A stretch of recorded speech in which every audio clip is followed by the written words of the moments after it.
Calon Tumbal Pesugihan, Part 71, Tuduhan dari Hesti.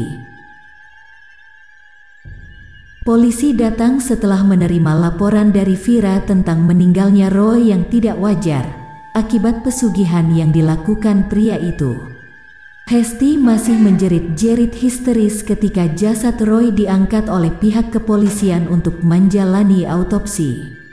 Rumah Hesti sendiri tengah diperiksa dan kamar khusus yang selalu Roy gunakan untuk melakukan ritual penumbalan jelas menjadi bukti utama dari perbuatan pesugihan yang dilakukan oleh pria yang kini telah meninggal tersebut.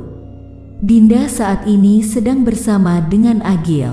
Wanita itu tengah dimintai keterangan oleh polisi mengenai hal yang sebenarnya terjadi. Agil terus mendampinginya dan tidak mau menjauh dari sisinya meski hanya sebentar.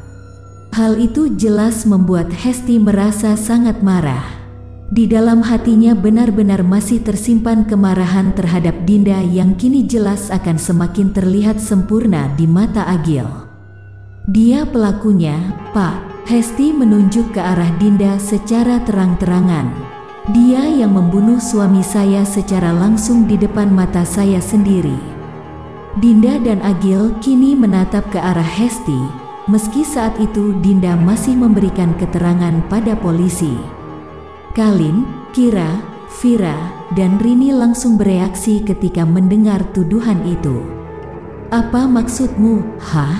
Sudah jelas suami kau itu meninggal karena hasil dari perbuatannya sendiri. Apa urusannya sama Dinda sehingga kau berani menuduhnya membunuh suamimu, gertak Kalin?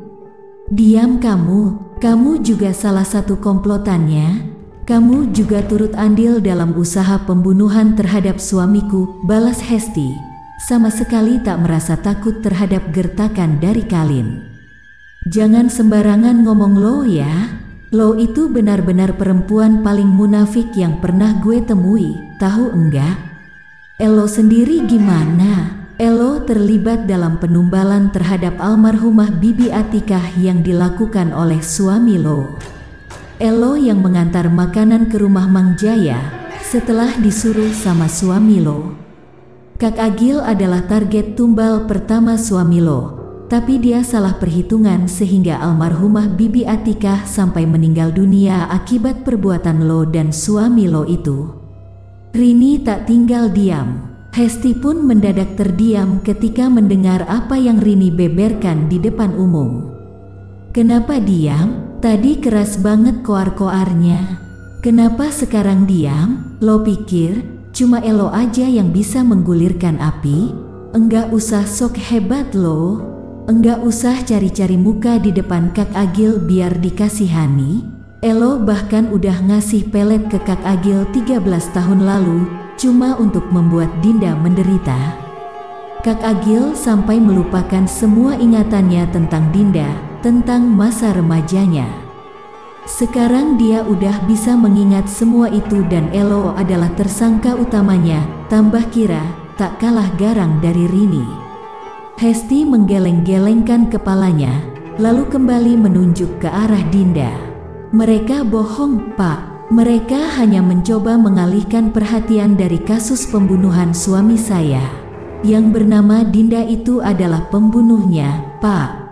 Dia membunuh suami saya. Bohong, Pak. Tidak begitu kejadiannya. Setelah Pak Agung yang baru selesai memberikan keterangan pada polisi yang datang ke rumahnya. Saya melihat semua kejadiannya dari jendela rumah dan bahkan menghubungi Pak RT serta Mang Jaya untuk memperlihatkan semua yang terjadi tadi. Istri saya juga merekam dengan ponselnya tentang semua kejadian itu dari awal. Dan mengenai yang dikatakan oleh mereka di sana tentang semua perbuatan Neng Hesti, itu jelas benar. Semua pengakuannya ada di dalam rekaman video milik istri saya. Dia memang membantu Roy menumbalkan salah satu anggota keluarga Mang Jaya hingga meninggal dan juga 13 tahun lalu dia memberikan pelet terhadap Agil, putra bungsu Mang Jaya, jelas Pak Agung, untuk membungkam Hesti selama-lamanya. Terima kasih atas keterangan dan kesaksiannya, Pak. ucap polisi yang sejak tadi mendampingi Hesti. Polisi itu kini memasang borgol pada tangan Hesti dan membuatnya menjadi tontonan seluruh warga Cijanur yang sedang memperhatikan dari teras rumah masing-masing. "Lepaskan, Dinda yang membunuh suami saya. Kenapa jadi saya yang ditangkap?" amuk Hesti, merasa tak terima dengan perlakuan polisi. Agil merangkul Dinda dengan lembut dan membawanya menuju gazebo yang ada di halaman rumah Dinda. Mereka berdua duduk di sana, sementara keadaan masih benar-benar belum kembali seperti biasanya. Kakak baik-baik aja, kan?" tanya Dinda yang merasa khawatir terhadap Agil setelah pria itu mendengar tentang yang terjadi pada hari kematian almarhumah Atika. Agil pun tersenyum seraya menatap tepat ke arah Dinda yang kini ada di sampingnya. "Seharusnya yang bertanya begitu adalah kakak. Kamu yang baru aja selesai menghadapi Roy serta peliharaannya, kamu juga yang baru aja dituduh membunuh oleh Neng Hesti. Seharusnya kakak yang merasa khawatir sama kamu, bukan kamu yang harus khawatir sama kakak," ujar Agil. Dinda pun jadi ikut tersenyum seperti yang Agil lakukan saat ini. "Kakak baik-baik aja, Neng Dinda. Sejak kamu kembali ke sini, kakak selalu merasa baik-baik aja. Kakak seperti kembali memiliki tempat berteduh, setelah selama ini kehilangan sesuatu yang bahkan tidak pernah bisa kakak ingat. Dan saat kakak bisa mengingat semuanya tadi, setelah menjalani ruqyah, kakak akhirnya paham kenapa bisa merasa menemukan tempat berteduh ketika kamu kembali. Kamu adalah satu-satunya tujuan yang kakak inginkan ketika masih remaja. Kamu yang selalu penurut dan tidak pernah merasa malu meski harus diajari bekerja oleh almarhumah emak.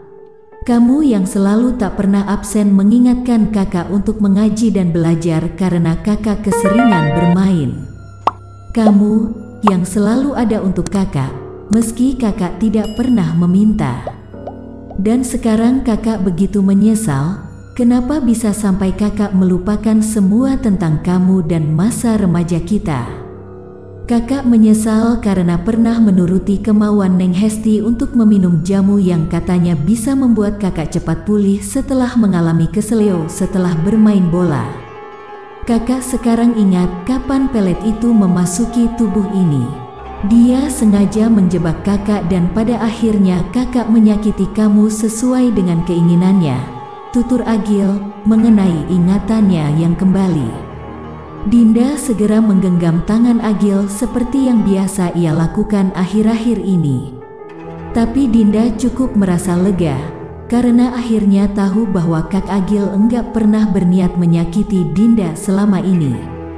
"Terima kasih." Dinda sangat menghargai kenyataan itu dan merasa bahagia karena telah balas dicintai oleh Kak Agil sejak kita masih remaja. Dinda bahagia karena pada akhirnya tahu bahwa perasaan Dinda tidak pernah bertepuk sebelah tangan.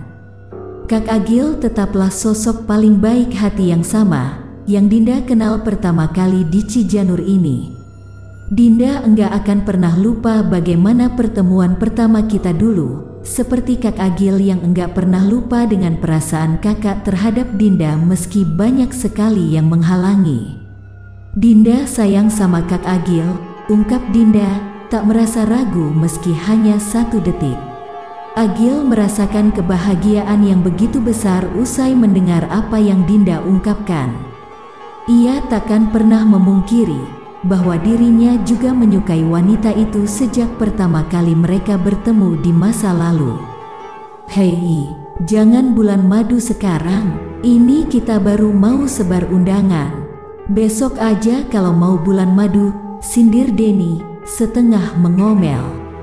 "Alah, bilang aja sirik. Kenapa? Kakak belum dikasih kepastian sama Rini setelah melamar tadi pagi?" Vira menyindir balik Denny dengan telak. "Makin menarik dan penasaran dengan cerita selanjutnya kan? Terus pantengin channel Asal Gawe, jangan lupa like, komen, subscribe dan bagikan, serta tonton video lainnya. Salam sukses dan sehat untuk kita semua.